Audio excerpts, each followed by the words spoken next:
আসসালামু আলাইকুম এভরিওয়ান, সবাইকে আজকের ভিডিওতে স্বাগতম। গত ভিডিওতে কিন্তু আমরা পিপিসির বাজেট নিয়ে আলোচনা করেছিলাম। আজকের ভিডিওতে আমরা বিডিং এবং বিডিং স্ট্র্যাটেজিস নিয়ে কথাবার্তা বলবো। তো চলুন আর দেরি না করে আজকের ডিসকাশনে চলে আসি।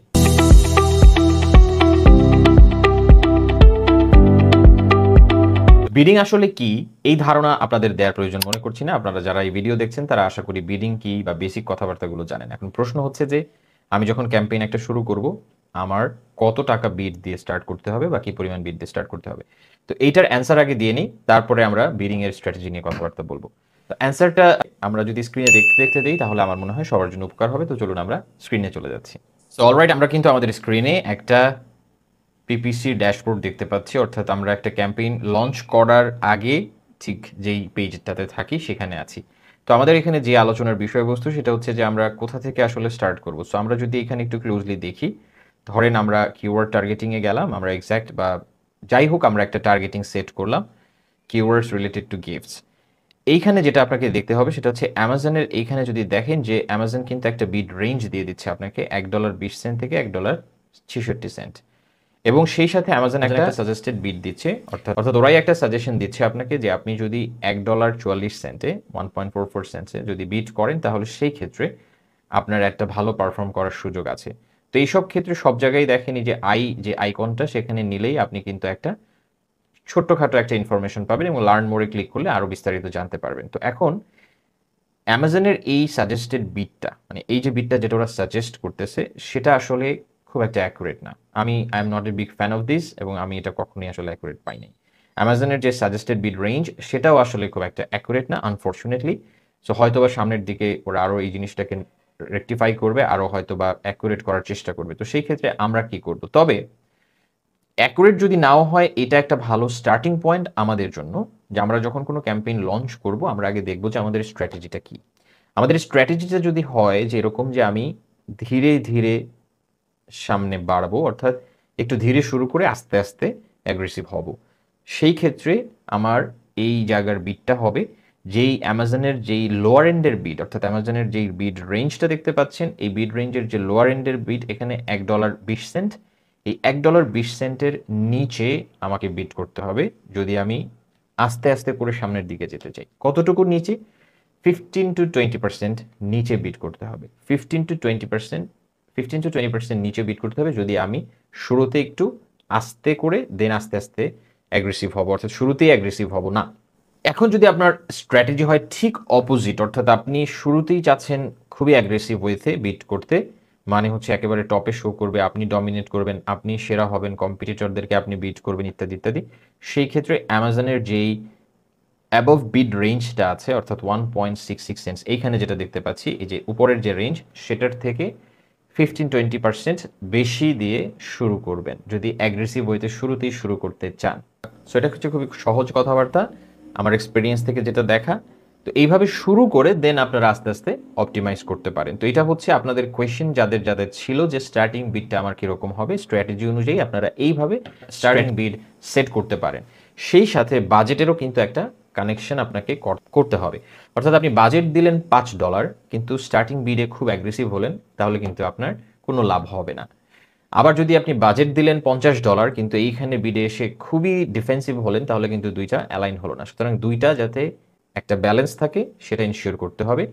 চিন্তা করতে হবে এভাবে যে ধরে নিলাম আমার যে প্রোডাক্ট সেখানে আমি যদি 10টা ক্লিক পাই তাহলে আমি একটা সেল পাবো, তাহলে প্রতি ক্লিকে যদি $1 খরচ হয় 10টা ক্লিকে $10 খরচ হয়, তাহলে $10 খরচ করে আমি যদি একটা সেল পাই, ফর এক্সাম্পল আমার প্রোডাক্ট প্রাইস হচ্ছে $30, তাহলে আমি $10 খরচ করে $30 সেল জেনারেট করতে পারবো। তার মানে $10 আমি খরচ করতে পারবো, 10টা ক্লিক পর্যন্ত আমি এফোর্ড করতে পারবো। সুতরাং পার ক্লিকে $1 খরচ করে এবং এই ক্যাম্পেইনে আমি $10 বাজেট সেট করবো যাতে 10টা ক্লিক পর্যন্ত আমি এফোর্ড করতে পারি। তো এইভাবে চিন্তা ভাবনা করতে হবে। আমি একটু সহজ ভাষায় বললাম যাতে আপনাদের বুঝতে সুবিধা হয় বা হিসেবটা বা লজিকটা ধরতে সুবিধা হয়, বাকিটা আপনারা নিজেদের সিচুয়েশন অনুযায়ী করে নেবেন। এবারে আমরা যদি একটু নিচের দিকে যাই, এই যে দেখতে পাচ্ছেন এখানে বিডিং স্ট্র্যাটেজি বলে একটা অপশন আছে, যে আমাদের স্ট্র্যাটেজিটা আসলে আমরা শুরুর দিকে কি দিব। তো এখানে 3 ধরনের টাইপ আছে বা স্ট্র্যাটেজি আছে। একটা হচ্ছে dynamic bits up and down, dynamic bits down only এবং ফিক্সড বিটস। সাধারণত যারা নতুন আমরা তাদের সবার উদ্দেশ্যেই বলবো যে dynamic bits up and down দিয়ে কখনোই স্টার্ট করবেন না। এটা পারতপক্ষে অ্যাভয়েড করবেন। Always dynamic bits down only select করে রাখবেন। যদি আপনার খুবই অ্যাগ্রেসিভ ওয়েতে অ্যাড রান করতে ইচ্ছে করে, তখন আপনি dynamic bits up and down দিয়ে ট্রাই করতে পারেন। বাট আমার এক্সপিরিয়েন্সে ডাইনামিক বিটস ডাউন অনলি যথেষ্ট পারফর্ম করে। সো আপ অ্যান্ড ডাউনের খুব একটা প্রয়োজনীয়তা দেখি না। তবে হ্যাঁ, ক্ষেত্র বিশেষে বিষয় আলাদা।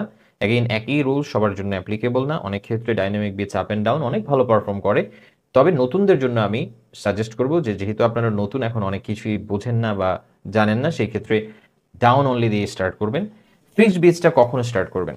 যখন আপনারা কোনো একটা র্যাঙ্কিং ক্যাম্পেইন চালু করবেন, অর্থাৎ আপনি জানেন যে এই কয়েকটা সেট অফ কিওয়ার্ডে আমি সবসময় টপে থাকতে চাই, সেই ক্ষেত্রে আপনারা ফিক্সড বিটস দিয়ে স্টার্ট করতে পারেন। আমি বলছি না করতে হবে, করতে পারেন। This is a good strategy. আপনি এমন একটা হাই এন্ডের বিট সেট করলেন যেই বিডে আপনি ফিক্সড বিটস দিয়ে দিলেন, অর্থাৎ আপনি অবিসংবাদিতভাবেই সবসময় আদার যে কম্পিটিটরস আছে তাদের থেকে টপে থাকবেন। তো এটা হচ্ছে ফিক্সড বিটস। এখন ফিক্সড বিটস এর মানে কিন্তু এটা না যে আপনি $3 দিয়ে অ্যামাজনের ফিক্সড বিটস স্ট্র্যাটেজি সিলেক্ট করে দিলেন, তার মানে এটা না কিন্তু যে অ্যামাজন এই $3 খরচ করবে। স্টিল নাও অ্যামাজন বাকি কম্পিটিটর যারা আছে তাদের সাথে আপনার বিডিংটা কম্পেয়ার করবে এবং আপনাকে টপ প্লেসে দেবে, কিন্তু আপনার কাছ থেকে কাটবে হচ্ছে আপনার নিয়ারেস্ট কম্পিটিটর ঠিক যত ডলার বিট করেছে, অর্থাৎ যাকে আপনি বিট করেছেন, যাকে আপনি হারাইছেন, এই প্লেসমেন্টের যুদ্ধে যাকে আপনি হারাইছেন সে কত ডলারে বিট করছে। আপনি একটু উদাহরণ দিই, ধরেন আপনি $3 বিট করলেন ফিক্সড বিটস। এখন আপনার যে নিয়ারেস্ট কম্পিটিটর, যে আসলে টপ প্লেসের জন্য আপনার সাথে ফাইট করতেছিল এবং সে বিট করছে ধরেন $1.50, তাহলে আপনার কাছ থেকে অ্যামাজন কাটবে $1.50 একটু বেশি, $1.51 ফর এক্সাম্পল, জাস্ট কথার কথা। অর্থাৎ আপনি $3 বিট দেওয়া সত্ত্বেও কিন্তু অ্যামাজন $3 কাটবে না। সো এই ভ্রান্ত ধারণা আমি অনেকের মধ্যে দেখছি, সুতরাং এই জন্য এটা ক্ল্যারিফাই করে দিলাম। অ্যাগেন ফিক্সড বিটস তাহলে কখন শুরু করব বা কখন সেট করব?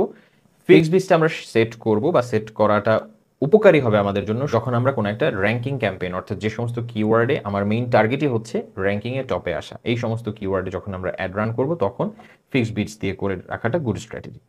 এছাড়াও আরেকটা সময় আপনারা ফিক্সড বিটস ট্রাই করতে পারেন, সেটা হচ্ছে যে ধরেন আপনি অ্যাড রান করে ফেলেছেন অলরেডি, কিন্তু কোনোভাবেই আপনার অ্যাডে তেমন কোনো ভিজিবিলিটি আসছে না। আপনি বিভিন্ন কিছু ট্রাই করেছেন বাট তেমন কোনো ইমপ্রেশন আসছে না, কোনো লাভ হচ্ছে না। সেই ক্ষেত্রে অনেক সময় ফিক্সড বিটস দিয়ে ট্রাই করে দেখতে পারেন। একটু হাই এন্ডে বিট করে ফিক্সড বিটস দিয়ে ট্রাই করে দেখতে পারেন। আপনার হয়তোবা এটা একটা ট্রাবল শুটিং ব্যাপার, তো হয়তোবা তখন একটা ভালো ইন্টারাকশন পাবেন এবং যখন পাবেন আস্তে আস্তে তখন আবার ডাউন অনলিতে চলে যাবেন। আমরা যদি আরেকটু নিচের দিকে আসি, তাহলে বিড অ্যাডজাস্টমেন্টসের একটা অপশন আপনারা দেখতে পাবেন এখানে। শুরুর দিকে কখনোই এই জায়গায় হাত না দেওয়াই ভালো। যখন আপনারা ক্যাম্পেইন লঞ্চ করবেন, এই জায়গার সব যেমন আছে তেমনই থাকবে। এটা মূলত অপটিমাইজেশনের ক্ষেত্রে খুবই উপকারী একটা ফ্যাক্টর।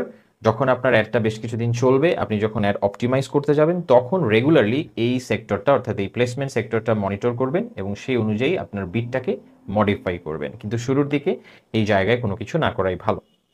অলরাইট, আমরা বিডিং নিয়ে মোটামুটি যেই সমস্ত প্রয়োজনীয় কথাবার্তাগুলো, সেগুলো আমার মনে হয় আমাদের সবারই মোটামুটি বোঝা হয়ে গেছে। তো এখন আমরা বুঝতে পারবো যে কিভাবে আসলে শুরুর দিকে আমরা বিড সেট করব এবং কোন ধরনের বিডিং স্ট্র্যাটেজি দিয়ে আমরা শুরু করব। আশা করি এরপরে কোনো কনফিউশন থাকবে না। যদি স্টিল নাও আপনাদের কারো কোনো কনফিউশন থাকে, অবশ্যই কমেন্ট সেকশনে জানাবেন, ইনশাল্লাহ আমি উত্তর দেওয়ার চেষ্টা করব। সবাইকে অনেক অনেক ধন্যবাদ। সবাই ভালো থাকবেন, সুস্থ থাকবেন। Thank you for watching.